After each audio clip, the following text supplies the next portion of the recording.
नमस्कार दोस्तों, स्वागत है आपका इंस्पायर में। आज हम एक खास व्यक्ति के बारे में बात करने वाले हैं, गोविंद सदाशिव राव जी के बारे में। उनका जीवन और उनकी सोच इंडिया में कास्ट और रेस के मुद्दे पर बहुत प्रभावित रही है। चलिए इस टॉपिक को थोड़ा डिटेल में समझते हैं। गोविंद सदाशिव राव जी का जन्म 19वीं सेंचुरी के दौरान 1826 में हुआ था। वे एक बहुत ही ब्रिलियंट स्टूडेंट थे।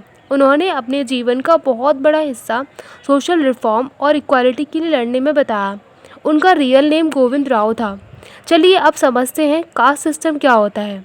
भारत में कास्ट सिस्टम एक प्राचीन सामाजिक ढांचा है जिसमें लोगों को उनके जन्म के आधार पर वर्गीकृत किया जाता है। इस सिस्टम के अंदर लोगों को 4 प्रमुख वर्गों में बांटा गया। फर्स्ट, ब्राह्मण, जो धार्मिक रिचुअल्स और सेरेमनीज को संभालते थे। ये लोग पंडित और गुरु होते थे, ज्ञान और शिक्षा का प्रतिनिधित्व करते थे। सेकंड है क्षत्रिय, रक्षा और राजनीति का काम करते थे। ये लोग सैनिक और राजा होते थे, समाज की सुरक्षा और नियंत्रण करते थे। थर्ड है वैश्य, ये व्यापार और खेती करते थे। ये लोग धन अर्जन करते थे, आर्थिक विकास में योगदान देते थे। फोर्थ थे शूद्रास, ये लोग दूसरे वर्णास की सेवा करते थे। दूसरे वर्णास कौन कौन से? ब्राह्मण, क्षत्रिय और वैश्य, समाज में सपोर्ट का काम करते थे। चलिए अब समझते हैं कि गोविंद सदाशिव राव जी का क्या कंट्रीब्यूशन था कास्ट सिस्टम के खिलाफ। गोविंद सदाशिव राव ने कास्ट सिस्टम के खिलाफ काफ़ी बड़ा प्रयास किया। उन्होंने नासिक कॉन्फ्रेंस जैसे सम्मेलनों में हिस्सा लिया जहां उन्होंने समानता और अधिकारों की बात की। उनकी कोशिश थी कि हर व्यक्ति दूसरे व्यक्ति को उसकी कास्ट से परे देखे। उन्होंने सत्यशोधक समाज की स्थापना की जो कि सामाजिक सुधार और कास्ट के भेदभाव के खिलाफ काम करता था। उन्होंने भविष्य की पीढ़ी को सामाजिक न्याय की तरफ प्रगतिशील बनाने के लिए बहुत मेहनत की थी। अब समझते हैं कि सोसाइटी पे क्या इम्पैक्ट पड़ा था इस चीज़ का। उनकी कोशिश से समाज में सुधार आया।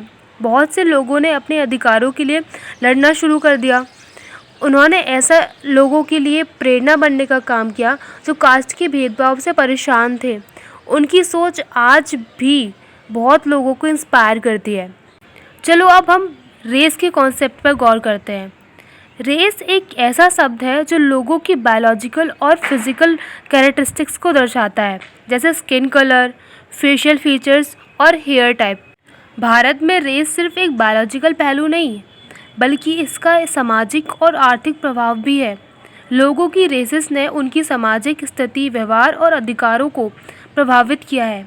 ये अक्सर कास्ट सिस्टम के साथ मिलकर कॉम्प्लेक्स समस्याओं को जन्म देता है। जीएस कुरियन ने दिखाया कि रेस और कास्ट में कितना स्ट्रॉन्ग संबंध है। कास्ट सिस्टम ने रेस के भेदभाव को और भी कॉम्प्लेक्स बना दिया है और भी इंक्रीज़ कर दिया है। इसीलिए उन्होंने इन दोनों मुद्दों पर एक साथ काम किया। रेस सिर्फ एक बायोलॉजिकल कैटेगरी नहीं है बल्कि ये एक सामाजिक ढांचा और व्यवहार को प्रभावित करती है।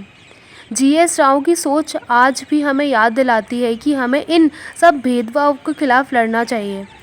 गोविंद सदाशिव राव की कुछ फेमस कोट्स हैं, जैसे इंसान की पहचान उसकी कास्ट नहीं बल्कि उसकी सोच है। ये बात हमें आज भी मोटिवेट करती है। तो दोस्तों, गोविंद सदाशिव राव ने हमें ये समझाया कि कास्ट और रेस के मुद्दे समाज को अब आज भी प्रभावित करते हैं और उनका जीवन उन सभी लोगों के लिए एक प्रेरणा है जो सामाजिक न्याय की तलाश में है। तो गाइस, आज के लिए इतना ही। मिलते हैं नेक्स्ट वीडियो में। तब तक के लिए stay inspired, keep growing. Thank you.